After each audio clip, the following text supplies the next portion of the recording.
and someone will have to tell us. Wesley, All right, we're live. Someone in the chat, let us know if you can hear us. I think we Everyone, solved all of our issues. I hope so. If not, we'll figure it out on the fly. But as tonight, obviously, you guys know that we're joined by two very awesome guests in Chadwick Robinson and Tim Crow. So, you guys want to introduce yourselves and see if they can hear you? Go right ahead. hey Wes, this is Tim. I'm going to be the one that wins OBU this year. Nice to meet you, Tim. Thanks for coming on. You bet. Hey, it sounds good now, according to one of my students. So we're doing it live. Good Perfect. We're back. My goodness, this is a wildness. So to give you guys some perspective, John is in the process of moving on a 1 day's notice, basically. So he's got to pack up some stuff. So it's basically on me to run the show tonight. And yeah, that's kind of a tough look for me. But we're back, and let's dive right into it. What are you guys drinking tonight? Chadwick? I had a glass of red wine. I'm just going straight feed right now. Love it. And I got a bottle of Killian Irish right here. I'm just enjoying it as I'm enjoying you all. I did Awesome. have a full glass of wine, but that's gone down a little bit. Awesome. And I'm about to shotgun us here in Nevada IPA here in a second. But before we get too deep into that, obviously both these gentlemen are running Ohio's Backyard Ultra here in a couple of weeks. And these guys both think that they're going to win the race. And so I really just want to see Rob thinks he's going to win it, does he? Sure, I do. Well, my goal you is think you're going to win it? Well, my goal is to get a personal goal, and if my personal goal gets Was met, that 45 miles? You keep talking the smack. That's fine. You like to throw lots of shade. So does Wesley. You're the king of shade. No. So some Regional Nation may not know this, but a couple weeks ago, I got an inside source that Tim Crow actually may have dropped out of OBU because the competition was too fierce. They didn't think it was worth it because he wasn't going to win. Hashtag fake news on that one, Bubby. Do you have any thoughts to that? Is it Alex Jackson stirring some shit over there or something? Any comments on the allegations there? I don't know who's making those allegations. They're totally false. I am amped and I'm ready to go. I mean, it's been 6 months coming. I haven't raced in 6 months, and I'm ready to race. I'm already in race mode. I raced last week, man. But Let's go. hey Wesley, are these 20-year-olds spreading this shit around, or who's spreading these lies? I think it's Wesley. I'm double 20. I'm 40. Yeah, it must be the sound frequency. You must be too old to hear them coming through. So sorry about that. There you go again. You must not be getting the same wavelength, as us young guys. I don't know who's spreading those lies, but those are all lies. I'm going to see you there on March 21st, March 22nd, and March 23rd. And 24th? No. No. No, it's going to be done by the 23rd. No. Okay, so obviously you guys are both very excited for this race. You guys both raced it last year and had very, very impressive days. Chadwick made it 84 miles before he decided to DNF, and Tim Crow made it 120, I believe, 116, I think. So what is your mind? Obviously you guys are going into a different mindset, but why are you going back to this race specifically? I mean, backyard ultras are popping up like Halloween candy all across the United States right now. So what makes OBU so special? Well, I think the location. I mean, getting to know Reese and Brianna, the property down there is incredible. In fact, I'm hoping to do a cross-country camp down there the last week of July. The property it's so beautiful. He's actually done more work on it. It was in great condition last year, and he didn't think it was great. I thought my feet stayed dry the whole time. We were lucky. So I mean, compared to Bob's Timber, that was a real mud fest, I heard, based on what I saw in the pictures. But it's just a nice location. It's central, and we got a great race director and just a nice site. I mean, that's the main allure. But the people there are what make it. The people that run it, people that are race directing it and volunteering, and all of our crew, I think, is what makes the whole thing special. But it's going to be even more amped this year with some heavy hitters besides Tim, because Tim is he's revered, and I don't look down on him whatsoever. That's the opposite. You might, Wesley, but I've learned my lesson and I'm moving forward. That's good. Tim? Wesley, why don't you counter with that? He can't counter. He's only in his 20s. He hasn't learned to have a counterpoint yet. Humility, Wesley. Humility. I think OBU is going to be the ultra event in the state of Ohio this year. You got some big bangers coming out. You got some guys that are hungry. You got some young guys. Beautiful, beautiful course. There's going to be a lot of good events going on while we all go out there and we suffer. And it's going to be the event in the state of Ohio this year. Yeah, I mean, I couldn't agree more with that. I think that obviously you guys showing up to the race is going to make it a little less competitive than if you guys weren't going to be there, but I still think it'll be a good event nevertheless. And he doesn't stop with it, does he? I just want to know if he's going to break 50 miles this year. I got Wesley going 100. I'll say Wesley goes 100 this year. Did Wesley? You think he's going to go 100? I think he's just going to go like 101. He's going to walk back. The race will begin at 100. That's right. my mindset. That's why he's going to DNF at 100. No, I think Wes just wants to make it to the road. That's all. I mean, I think if he makes it to 54, he'll be doing well. Doing well. For your standards? All right, no, how many miles are you planning on going, Wes? Put it out there. Come on. Well, I think it's kind of interesting because I've kind of broke down the field a little bit, and I think that's you have broken down before. All analytics. Is it all analytics now? It is all analytics. You got the ultra sign-up scores. Everything's public. You can really dive. Yeah, the 75.2% chance of you doing whatever diddly squat. Exactly. You can't look at those ultra sign-up scores. They're all inflated. We have 16-year-olds have a 90% chance of winning. Well, what is that? Yeah, they go down. They run Michael's one race down there. They run a 5K Willoughby and they're slated to win. Exactly. And Wesley looks at those ultra sign-up scores and no one's taught him how to critique them, how to evaluate them. Well, I think there needs to be a course on that. Cherry picking numbers, cherry picking, lots of cherry picking. Oh, not at all. I think there's a big Wesley, big science to it. So, are you going to put yourself number one again this year? I've got. Hey! It's coming. It's coming. Do you actually have a bib this year? I do have a bib. I do have a bib. Got one. Welcome. Got one. Yeah, he had to Welcome check to his the spam party. folder. Oh, so Michael gave you a bib?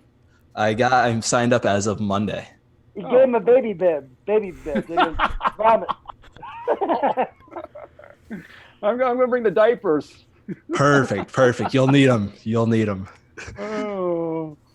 So what are you saying, Wesley? How many miles are you going to get again? So last year, obviously, I believe that 14 runners hit 100 miles. And I think that, and after that, 7 of them or more dropped out right at 100.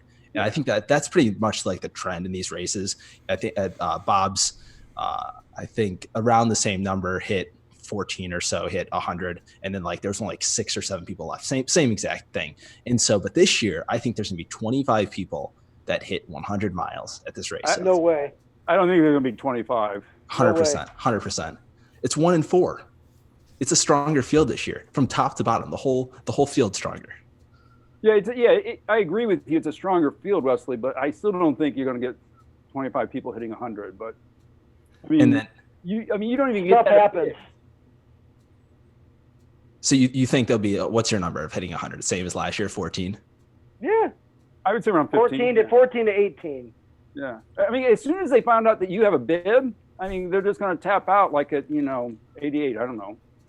Yeah, I feel like once they see you kind of doing your thing and stumbling down the road, hunched over in the middle of Ohio, as you are known to do, they'll be like, yeah, I can't compete with this guy. Licking an ice cream cone at mile 140, and I'm trying to play PIMP 50 Cent. Yeah, no. Cam Wrench in the chat said it won't be hard for Tim Crow to bring diapers because he's already wearing them. Oh, Cam. Hey, okay, Cam. Welcome to the chat, Cameron. Hey, he finally got a 75-mile week, I saw. Who, Cam did? Yeah. Up in Chicago. Cam ran 75 miles? The wind took him up in Chicago, though. I don't know. So obviously you guys are both kind of going to do whatever you guys do at this race, no matter what you drop out, finish, win the thing. Who really knows? But you guys also have been running ultras before. So what do you think is your most accomplished goal in running, and what got you here in ultra running?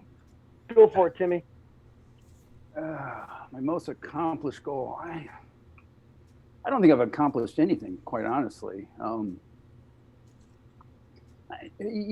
I look back over last year, one of the things I think I was most proud of was coming alongside other people and hopping in races. I hopped in 024, hopped in Eagle Up, and then I hopped in Mohican to get other people to attain their goals. And I think that is probably what I'm most proud of when I look back at 2019, is just hopping in and helping other people, crush some solid goals.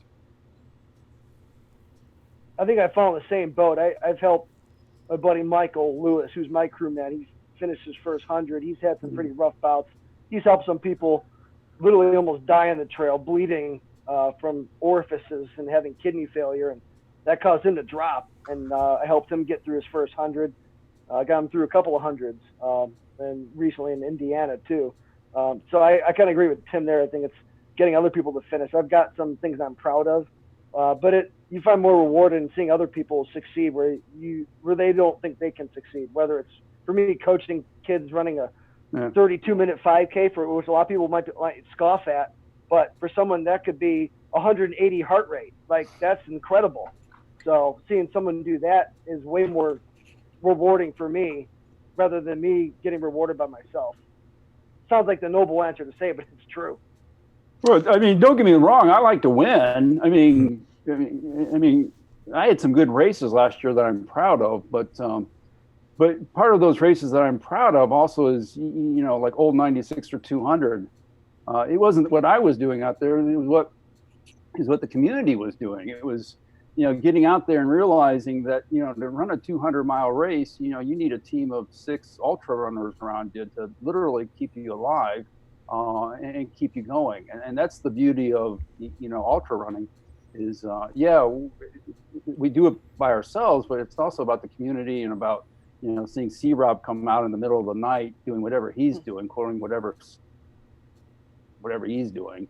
And you're looking up thinking, who the hell is this guy out here, 3-4 o'clock in the morning, keeping me going. That's the beauty of it. But yeah. For sure. So take us back to your very first run, your very first steps. Why did you start running, and what was it like from you in the beginning, and why did you get so attached to ultra running? Yeah. I think my first. Go on, Rob. Yeah, I mean, my first run, I remember the first year I took over as sole coach at cross country, and I was actually still a smoker, like literally. I remember running a 5K, did 2 loops at Pine Grove, right up top by the Octagon. Did 2 loops of that as a 5K and said, okay, I'm ready to coach the 5K stuff tomorrow. and that kind of, got my mindset going. And within a month or two, I put down a pack of cigarettes and started running, 5-milers, 10K. Then I got into a half marathon from a buddy that told me and convinced me to do that. And that was a horrible experience. I mean, it was great, but I had massive diarrhea at mile 8. And that was so terrible. I never thought I'd do a marathon, and I did a marathon, and I think I broke 4 hours by 40 seconds. I was so destroyed, I flicked off the camera at the finish line, not thinking it was just the Akron Children's City Hospital, And then from there, I wanted to get on the trails. And I remember I was fed up with watching the Browns. I'm like, I'm wasting my Sunday watching the Clowns. So I'm going to go run. So I decided to go. I made a run at Buckeye Trail. I was always a big hiker. And I did a 5-mile run on the Buckeye right there going up to 21 in Brecksville. And I remember looking at my pace, like, man, I was so slow, like 9:30 pace. Like, I'm a wimp. Like, what's going on? Why am I sweating so hard? And I know, and I am. That pushes me. So when I hear those words and I'm sleeping, that just motivates me more. So I ended up signing up for a 50K. I'm like, what did I get myself into? Then I met all these people that live around the world now, literally. And then I've met people through online running apps. And some of my best friends are people down the street that I would never met had I not looked at a map of someone running by and getting on Facebook, and then seeing this dude down here, Tim Crow, at a couple of races, and just seeing his infectious attitude and behavior and demeanor. Just you want more, you crave more, and so you would gravitate towards it. Yeah, I mean, those are two very awesome answers. Obviously, you guys kind of both had your different starts with ultra running there, but how do you like? What was your first race like? Obviously, Chadwick, you talked about that 50K. Take us back. What race was it, and how'd you do? My first was a Buckeye 50K. That was my first ultra, and I think I did it in like 6:15 or something like that. Which, you know, for some that's slow, some that's fast, depending where you're at. But I remember loving every minute of it because it was an out and back, and I had practiced doing that run. I had hiked it a lot. I had done a Allegheny 100-mile hike challenge in 50 hours, and I think 120 people started and only 9 or 10 people finished. And so I had the mindset of just slogging through. In fact, that's my standard right now. My standard for OBU is to be on my feet for one more hour than when I was at Allegheny, Pennsylvania back in 2014. I was on my feet for 37 straight hours, going 73 miles. So my goal is to go 38 hours. And if 38 hours is my goal, that might win, it might not. But if I get myself to the final 2 or 3 and I see myself next to that guy down there and maybe you, Wes, or whoever, then it's game on. Like, my only goal, I don't care about winning. I care about making my personal goal. And I know if I meet that, there aren't going to be many people left. Yeah, Tim, what do you think about Chadwick's personal goal? I think he's a will. I see here's the thing right here, Wes. This is what he needs to work on. He needs to work on his head. He needs to go in there and say, I'm going to win this thing, you know. And I think he can. I mean, but no, I don't think he can win it because he has to get through me to win it. You know, you going into OBU and he's put in the training. I mean, he can do it. There's a few things he needs to do in order to do it, but he needs to go in there with the attitude that he's going to, you know, chop off heads and step on necks. That's the bottom line, you know, and trust his training. But I don't need to be vocal about it. That's all. Who's to say I'm not thinking that? I hear you. Okay. Seems like a tough strategy. Yeah. Well, I mean, and that's the beauty of OBU. You know, that's the beauty of the race is, you know, once you get to 100 miles, the games start to play, and there's going to be a lot of game playing going on at the race because you got guys that have been there. You got some, you know, big bangers in there that, you know how to run the race, and it's going to be interesting for me to see if people like Gabe Rainwater can, you know, have a poker face coming in. I think Gabe last year, he was showing that he was hurting, and you know, it can be interesting to see, you know, whether he holds a little bit of that inside and doesn't show the pain as much. See what Harvey's going to do this year. I mean, it's going to be tough, but I think you know, come 100 miles, who has the best poker face? You know, who can fake it, and even when you're, you know, heading into that pain, and who can walk into the pain and live in the pain, and then understand that the pain's going to pass and come back out and you know, hit those loops. Yeah, I mean, obviously you were there last year. You were in the final 5. So was there any of that in the final 5 last year, or was it just all you guys were all focused on doing your own thing? Because for those of you that don't know, the final 5 dropped in consecutive order. So once every single loop, there was one person that dropped until the finish. So how did that play out? Well, Mika and I dropped in the same loop, but you know, from my perspective, you know, you had Mika, you had Troy, and you had Gabe, and I think they were at Biggs. They were in a race before, and then Doug was there, and so they were sort of allied together doing their thing. But it was clear that Mika was hurting, and then I think it was clear that Gabe was hurting. But from my perspective, I looked over at Troy, and Troy just, I mean, the dude was just unstoppable, you know, and that's the hard. The whole time. Huh? Yeah, I mean, honestly, and that gets back to the mind game. You know, I don't know if Troy was hurting or not, and you know, I didn't talk to him afterwards. But you know, I mean, he was looking good, and even if he was hurting, he wasn't letting anyone know that he was hurting, and so you just never know. This is what Travis Zipfeld came up to me last year. I think it was around mile 100. And Travis came up to me, and I was hurting, and he came up to me and says, Tim, you don't know what anyone else is going through out there, and just hang in there. And that kept me going for another 4 or 5 loops. So yeah. So with all that experience you've got from last year, have you, not to give out any trade secrets, we don't want to give out any secrets before the race, but Sure. if you could talk about what maybe some of the stuff you've changed in terms of training and mental game as well, because there's a strategy to that. There's Right. that poker face aspect. What you're going to try to maybe do differently this year to help yourself come out on top. Well, let me ask Tim a question. Can I ask you a question, Tim? And this is actually no, I wouldn't say it's advice, but when I started going, I don't know, I for some reason I wanted to start going fast, and I knew it wasn't a smart strategy, but I was having fun doing it. Like, I'm so glad I did that. But the reason why I did it wasn't because I wanted to be first, but I wanted people to recognize, wow, this dude, he looks good. I wanted to and you see did me. look good until you didn't. Well, I know, but I fed off of it though, and I dropped too early, and that's okay. I dropped it. I was feeling pretty good, but I know from now that I can draw energy from people, and I know how to tap into it. Yeah. And going from mile 60 whatever to 78 or 80, and coming in, and I wanted the rest. Actually, I really enjoyed putting my feet up. I had no blisters. I had no swelling. I really had no aches and pains. And so there was some strategy involved with it, but obviously you learn from it, So I won't be coming in as fast, but I'll tell you right now, I will be coming in faster a little bit on the road moves, but not nearly as fast as that. That's just to let the listeners know, last year what happened was around 2 o'clock in the morning, C-Rob, Sam Wells, who's coming back, I think, this year, and from Missouri. From Missouri, right? And they decided they were going to turn this last man standing into the Boston Marathon in the middle of the night.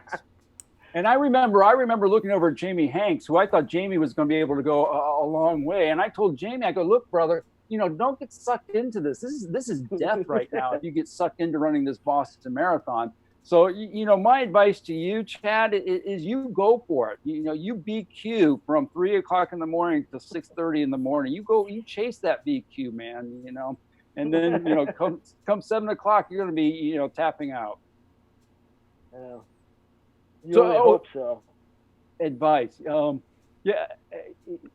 I think getting back to your original question, if you look at what they did at Biggs, and what the people at Biggs really finished well, I think the magic number is 52:53, and that seems to be the number. If you can finish that loop 52-53 minutes, that gives you just enough time to get in, to rest, to do whatever you need to do, to get a 2-minute nap. And I'm going to be taking a lot of 2-minute naps because I'm over 20, and then to get back out on the trail. If it's cold, you have to watch out for hypothermia, so you don't want to be getting in too early because that's an issue. But was it Maggie was taking this last year? Maggie was taking 10 to 15-minute naps, and she won. She wasn't coming in with 8 minutes left. I think she was coming in with 52 minutes, if I remember correctly. Maybe it might have just been a couple of times. Maybe she needed a couple of big power naps, but maybe you're right. She could have just been coming in. But she wasn't coming in 20 minutes like you were last year, man. Yeah. Here we come again, talking about old stuff. Yeah. So I think that's the lesson to learn from last year. Is to learn to control that pace a little bit more, which is really hard, and to walk a little bit more. Troy last year was walking, Miko was walking a little bit, and it was confusing to me. So a little bit slower on the loops, I think. So is that going to be 52, 53 minutes on the road and the trail, or is that going to be a little faster on the road, faster on the trail, or what is your thoughts there? Well, yeah, I mean, naturally you're going to go faster. I think for all the newbies out there, I think another issue that you struggle with is that I think there's 500 feet of elevation at McChesney Ridge, and if you start aggressively on the climbs and aggressively going on the downs, you're going to be causing a lot of muscle damage right away. And I think I'm going to intentionally try to keep the muscle damage to a minimum in the early miles, first 24 hours, For sure. That was a kind of a beat around the bush answer, but I'll accept it for now, Tim. So what do you want, man? So obviously there's some. Obviously there's big competitors coming in this race. Who do you guys have circled on your big board of? Oh man, this person's just gonna go. This person's gonna be there at the end. Well, I don't see how you cannot have Harvey at the end. I mean, yeah. I don't see how you can't have Harvey and Gabe at the end. I think Harvey's a little bit nicked up from what I understand, from what from what my researchers are telling me. And I don't think Harvey's as hungry, but I mean, you just have to respect him, So you got Harvey, you got Gabe. On the women's side, I'm stoked to see what Krista's going to do on the women's side. So we'll see. Yeah, I think I envision Tim, Gabe, Harvey. Wes, I think you've got some potential too. I think we're kind of in the same boat. Between one of us, it's going to come down. But yeah, I got my personal goal, and that's going to take out 95% of the field. So here's looking at you down there in the diagonal. Have you guys heard the name of Greg Salvinson? He's not in, is he? He is in. Yeah, okay. No, I haven't. So Mr. Greg, for those of you that don't know, has run 233 miles at Big's Backyard Ultra. So he also has put up big numbers. And if he would have ran the same year that Harvey did, they would have only finished like 2 hours apart. I think Harvey went 2 hours further than this Greg guy. When did he get a bib? I think he's been in for a while. He's not showing up on Ultra sign up. I am looking at it right now. I'm looking at it right now too. His Ultra sign up rank is 72.41. Oh, there's that ranking again. I think I have a better ranking. So maybe you must be better than Greg.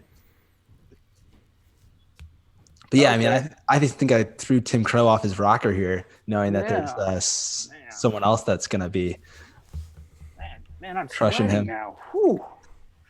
Just one more person I have to go through. Man, this is gonna be a battle. This is gonna be an absolute battle, and I honestly can't wait for it myself. So you're saying Gray went a 230 at Biggs? Correct. Is he in Biggs again this year? He's not right now, but he's in 6 days in the Dome. Okay. So, but yeah, he could be if he runs for far enough at OBU. Yeah, but I know Harvey's already in Big, so. Gotcha. Yeah. What are you doing for nutrition, Tim? Listen, I got my secret plan for my nutrition.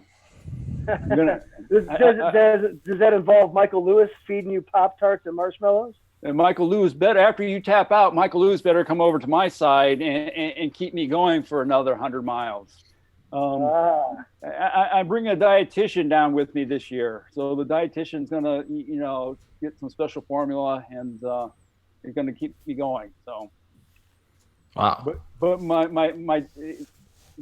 diet, it's a secret. I'm not going to even tell you all what my diet is. Does it involve oatmeal cream pies like Chadwick's diet does? I'm the one that I think introduced C-Rob to oatmeal cream pies. No, Shawnee introduced it to me, Timothy. Was that this year? Yeah. The Fire Tower. Yeah. No, there'll probably be some oatmeal cream pies slammed down, I imagine. Probably about 20 of them. Depends if they're the big ones or the small ones. So am I not supposed to share my plethora of ginger ale and Cokes with you again this year, Tim? No, share your ginger ale with me. Oh, so I'm your dietitian now too. And Mike can be my dietitian. Whoever wants to come out and help me, that's what it's all about. See, whoever wants to help me keep going forward, I'm all about it. Well, as long as Wesley's out there, you'll keep going, right? Yeah. Wesley's going to be lucky if he sees the road the first night. Man, I mean, I just hope that someone is able to wake up early enough on that Saturday morning to get out there to help you for the first 3 leaps, because after that, who knows if you're going to make it any further than that. So hopefully they can wake up. I know what I'm looking forward to. I'm looking forward to hearing the bell, pinky out. Pinky out. Ding, ding, ding, ding. Yeah. That thing rang 3 times, or? Yeah, 3 minutes till 2 minutes and 1, right? He doesn't know that because he didn't toe the line that often.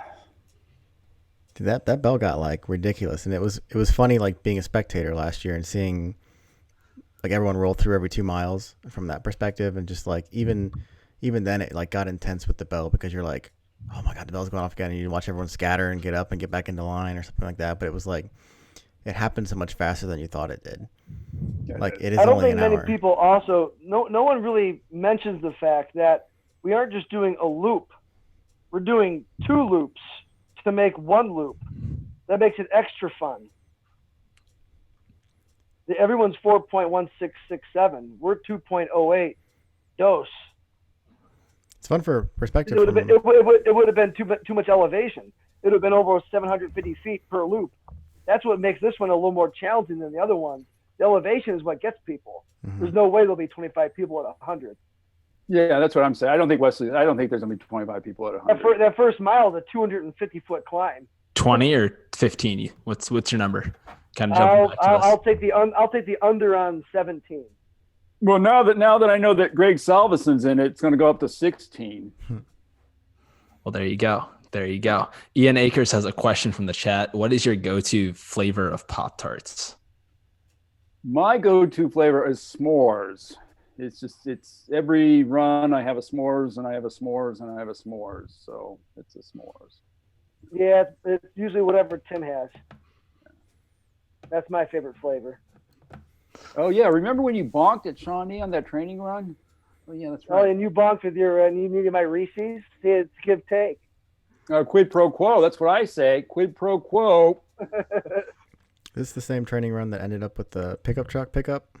No, that was another. Oh. That's a good story. You got rescued by your angel.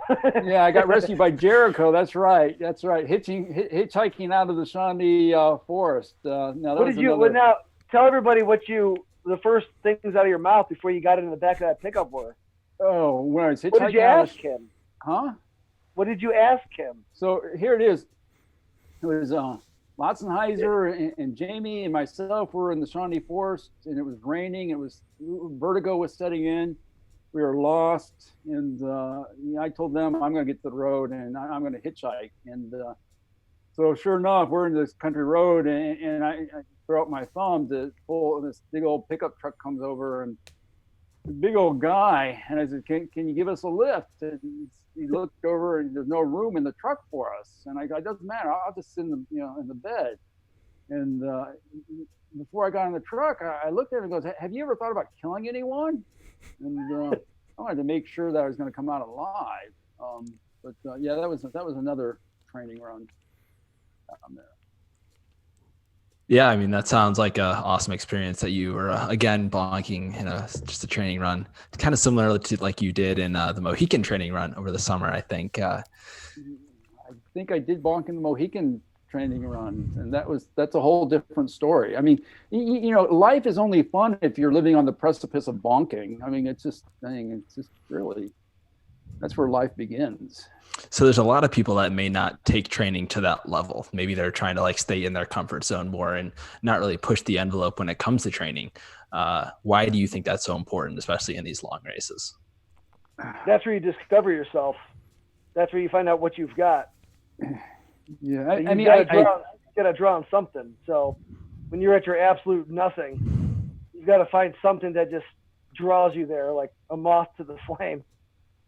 Yeah, I think a lot of people need to practice bonking in training runs more, because when you're in the midst of 100 and things are going south, I mean, if you've never experienced going into the depths of the darkness, into the pain cave and kicking around the pain cave, that pain cave can beat you up. But, if you bonked on some pretty serious stout training runs, 60, 70, 80 mile training runs, and have lived to tell about them, when you're in a more controlled 100-miler, let's say 100-miler ultra, where you have aid stations every 5, 7, 8, 9 miles, when you're starting to go into a dark place, if you've already bonked in some major training runs, you know the pain, and you know that you can get through the pain, and you can come out, and you can see the light at the end of the tunnel. And but there's too many people that are weak of the mind, and they won't push themselves in training runs to the place where,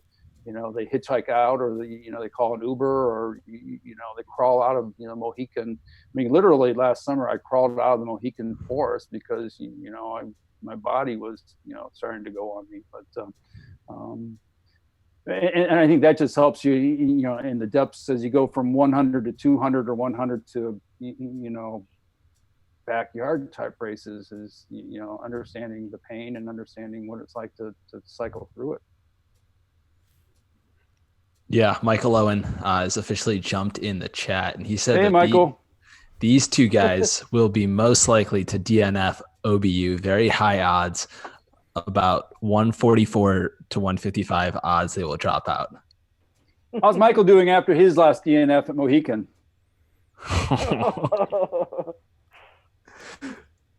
Yikes. Yeah, I don't really have a comment for that. If you actually look on Michael's Strava recently, you can tell that he's actually not even running right now. So hopefully Michael gets back to training soon. I ran with Michael, was in January. I ran with Michael, and Michael has a way of. Anyways, I'm gonna be quiet, okay?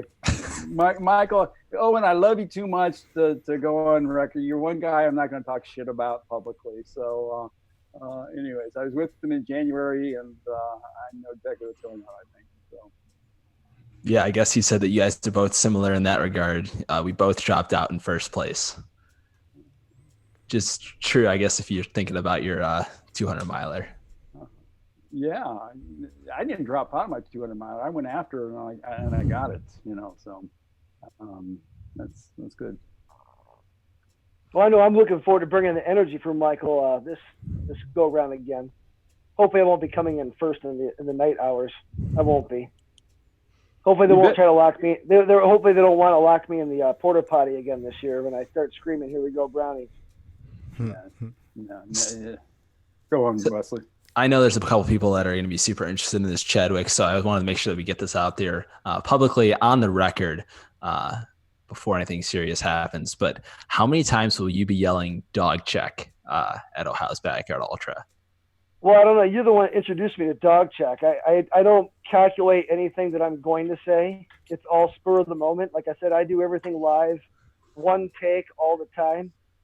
So whether I'm on a training run or whether I'm doing this, we're doing it live. You're going to get it the way you get it, the way I see it at the moment. You just have to wait. Well, I guess we'll see. I'm setting the bar at like 24 and a half for anyone else that thinks. That might just be 3 a loop for Chadwick if he's only going to make it 8 loops. I might pipe down some Baker stuff. He's been in some hot water with his wife lately. So I think I'm going to, You gonna bring some cheesecake? Cheesecake. Doesn't get the reference. Oh. Yeah. Oh, yeah. Not in the parking lot, though. Not in the parking lot? Cheesecake in the parking lot? Yeah. He's found Christ now, I've heard, too. Convenient, right? Uh-huh. Yeah. Okay. Michael Owen said that he's going to be super excited to grill into you, Chadwick, about the Browns this past year. So be ready for that. Oh, I'm sure he will. That's fine. That's great. Like I can't handle that as a Northeast Ohio fan. I've been living the torture since I was 7 years old. I can't handle a guy that's 8 years younger than me. Yeah, I mean, that's very true. Kind of moving on here to our next little portion of this. I really want to know how the ultra running community has kind of changed your life and how that kind of changed your life at OBU too. So maybe tying that in some way if it's applicable. Changed my life. Wow. Yeah.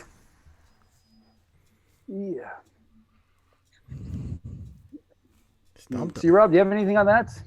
Well, yeah. I mean, Anthony Belasco, he's our Yoda. Let's put it that way. Trail enthusiast for Burning River. Tim, I think, would be Obi-Wan. George is probably a Han Solo. And then we've got a bunch of others. But there's hundreds of people, and usually there's a core of 15 or 20 people that meet all the time on Saturday, Sunday. I don't always go. Usually I've got something going on during the fall because I'm coaching in the fall and the spring. So I don't always go there. I go when I can. But the knowledge we get from people there is incredible. I think just hanging out with Anthony this last weekend, dude's 67 years old and ran a sub 24 hour 100 mile, and he does it like it's nothing. Like it's just like breathing. It's just like it's the airy breeze, and he trains everyone under him to either go faster than that or slower than that or believe in themselves. So meeting him and all the people that kind of follow around him, it's been kind of sad seeing the fact that he's had some injuries. He hasn't been able to run as much as he wants, but I was out with him on Sunday after my 50K, just doing a recovery run and just practicing, 13, 14-minute pace, and shooting the bull, philosophizing with the man. And it's really cool slowing down and getting time to slow down and understanding what it's really all about. And it's about being, humble. You have to, especially like Tim said, you got to reel it in, and you can't go after it all the time. You've got to just know when to put the pedal to the metal and when to use your energy and when to conserve it. So that's my goal going in. So I'm going to be taking a lot of his knowledge and things that Tim has shared with me and my experiences, and my own mindset was probably 70% of it. So I've been going into a lot of interesting thought patterns that I know are going to bode me well, but it really stems from the people. That's where it all comes from. Yeah, if I could pick up on that, Brene Brown, the research psychologist, she talks about people are built for, wired for connection. And I think one of the things the ultra world gives us, we talk about this community, and you don't realize until you start talking to people that a lot of people out there, once they finish college and they get off, there's no connections in their life. They have no friends. They have no communities in their life, and that's something that the ultra running world gives you. It gives you a place to have connections and community, camaraderie, competition, and then all those things are huge. C-Rob was saying, on any given Saturday or Sunday, you get a run up here in Northeast Ohio with some of the best, ultra runners in the state. And, that's a built-in way to connect with one another. And, that's something that, I look around and I see friends of mine who aren't in the running world, and, they're just sitting at home, dying basically, instead of getting out there and living life. So, I think that's one of the ways that, ultra running and the running community has just really changed myself and anyone connected to it. It's just the sense of community that's there. I think it's huge. And you guys are lucky up in that Northeast area to have that really large and very, very active community. Athens has a good group as well down there. And I think, if it wasn't for like Michael and a lot of other people when I was first starting in the long distance stuff, I don't know where or what route I maybe would have gone in terms of the running career. But yeah, no, it's there. And even that Burning River group up north, like ran with them a couple times, and man, you meet some serious characters, and it's always just great conversations, and like they definitely all push you, and you end up with a quicker pace than you ever expected or what you were planning on doing that day. So just casually too. Yeah, and that's the cool thing I think about the ultra community, was that no one really ever sat down, John, and said, let's turn this, trail enthusiast for Burning River into what it is. But it just happened organically. And you get people out there doing their first 100, and to be at Burning River and to watch people get their first 100, it's phenomenal, and to see people, crush, 50-mile races, 100-mile races. And then, people connected to the group are, there's one guy, a couple people are the Triple Crown runners, and it's phenomenal. And that's, we are fortunate in Northeast Ohio with that. Mm-hmm. So obviously, the community is super important to both of you. And obviously, with the community comes a little bit of banter, as you may have seen in the first couple minutes of this episode and throughout. So how has the banter helped you motivate you? And how is that important to you in your running? C-Rob, you got it, man. Well, I think the banter is something that keeps things interesting, and it keeps from the minutia from just becoming the same old. Like you never know who's going to say what, when, where, why, how, to who. and in what context. Uh-huh. And, you know, you can make fun of anybody any one moment, and they can take it in any way they want. And, you know, if they know you well enough, they know not to take it too seriously. And you know when to back off. You know, sometimes your people are having a bad go at it. So, you know, you pick them up a little bit. But as soon as you pick them up, then you slam them back down again.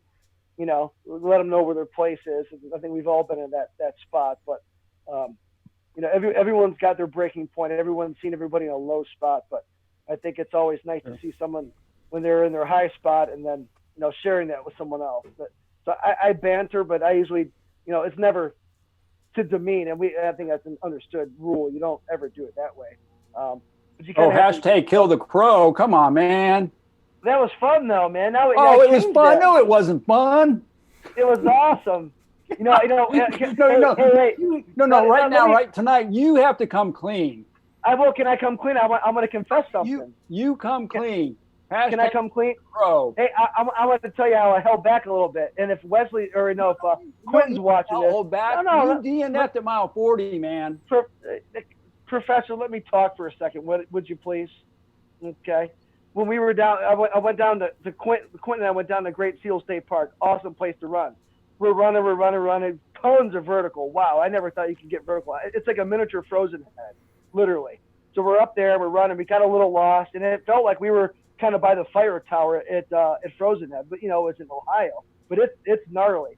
So we're up there, and we're looking for the trail, and off to the side, I see Quentin's like, look, there's a porta potty. It's tipped over.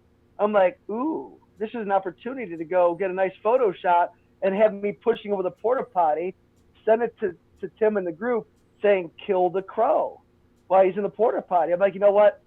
I'm not going to do that. That's just bad juju. Like you messing with the gnomes at Mohican. That's bad juju. No. You mess with those gnomes, man. What happens? I'm telling you now. I'm telling you now. When something goes wrong at OBU, I'm going to say it was the gnomes, and the juju will get you. Oh. I learned my lesson. But you didn't come clean about the hashtag kill the crow. Oh, no. Okay, so we'll go back to that story. And I've learned a lot from that. And I told you that. So 2 years ago, 2018, I was slated to run Eastern States 100. I was trained for all the vertical. I had got a 100-miler in, actually. And then they canceled it because there were some permit issues. Like, I'll just do burning again. I'm like, great, you know, it's flatter course.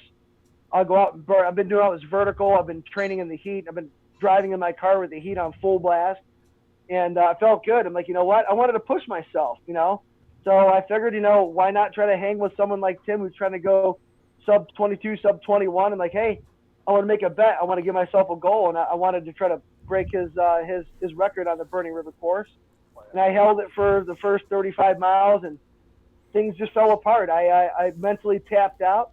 And before that, I hashtagged kill the crow because I was gunning to kill the crow, and I didn't.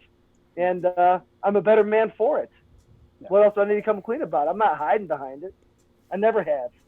Would you do it again? Would you? No, because he can't kill the crow, Wes. That's just it. He learned his lesson. I mean, it was a lot of. Well, see, I won't do it by saying it. I'll do it by doing it, and then I'll say, "We'll go back." Okay. Hey, Wes. You pulled it out of me, though. What? You wanted it. You pulled it out of me. I didn't say it. You have to live for the banter, man. I mean, there's within the group we run with, we run together on Saturday, Sunday mornings, but we compete, and we all want to win if we're in races together. And banter just makes life a little bit nicer. What is life without some just friendly banter, especially when you can rip the head off of C-Rob and stomp on it in races. Can't wait. Hey, can I add a little plug here, but it goes along with the banter? I want to give a shout out to Chris Riccardi. Last year I raised a little bit of money, not enough according to Tim, for the Animal Protection League. For every lap I did, I was able to raise X amount of money. I don't know how much it was. It didn't matter, but I tried to do a little cause. Tim jumped in. I'm offering to people that want to sponsor me. I have my daughter and my wife. They're always at the dance studio. The dance studio instructor. Her mother passed away with cancer, a terrible passing. It was just really kind of destroyed, the family, and it really hurt the community of the dance studio that we go to. She was a teacher, tragic. So I'm running this year on behalf of her for her Susan Stovechak Memorial Foundation. So for people that are willing to put $1 or 50 cents or $2 per hour that I'm alive during OBU, at the conclusion of the race, they'll donate that amount of dollars per hour to that fund. And Chris Riccardi and Tim have offered to donate $1 per hour I'm alive. And Chris Riccardi went a little further, said for every hour that I'm alive, Tim is alive, and George Demelis is alive, he'll donate $1 for each of us per hour. And the best part with the pressure is if I win, he will double down on all 3 of them. Wow. Yeah, that's awesome. There's going to be no doubling down on that.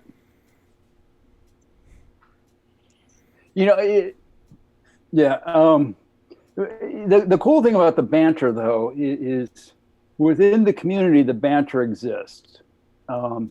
But when you go out there and you're running, I mean, your brothers, you're running as a community, and yeah, I want to beat Chadwick, and I want to beat you, and for sure Alex and Cam. I mean, they're not even. Anyway. But at the end of the day, if someone succeeds and they perform better than you, man, I'm stoked for them, and that's part of the community. This year at Burning River, I was probably in the best shape of my life at Burning River. I went out, I wanted to win it. Yeah, right. I had lofty goals. I blew myself up. And then when I saw, people pass me that, I run with week in and week out, I'm happy for them. So banter exists, but also camaraderie and community. It's huge. Yeah, I mean, you couldn't set it better myself. Also, for anyone listening, we'll make sure to attach a link to C-Rob's cause that he's running for as well. So we'll throw that in the Facebook group and whatnot as well. So you guys will have access to that in the YouTube description. So there should be a couple more people hopefully adding in on that. So all the pressure's on, C-Rob. All the pressure's on. It's a good pressure, though. Not a kill the crow pressure. Again, I'm always rooting for Tim. If I'm not in there, it'll be Tim. So I'm going to pull for Northeast Ohio for sure. Because we Put me up with some Pop-Tarts, man. We're the hooligans, man. We're the hooligans. That's right. Wasn't it last year? Michael said, he brought his he's slamming you. He said he's got his B team out there. How do you feel about that, Wesley? You were the B team. You're the JV. That's from your own mentor. Last year was a tough year for us. Definitely the B team was 100% out there, but we had a lot of runners out there last year that hit 100 miles the first time, Alex Jackson and Isaac Gibson at the time. Cool. That was my favorite part of OBU, watching him get 100. And he had never run more than a 50K before, right? Isaac, yes. And then Alex did a 50 miler. Oh, 50 miles before. Okay. We'll see what Alex does this year. What are your predictions for him?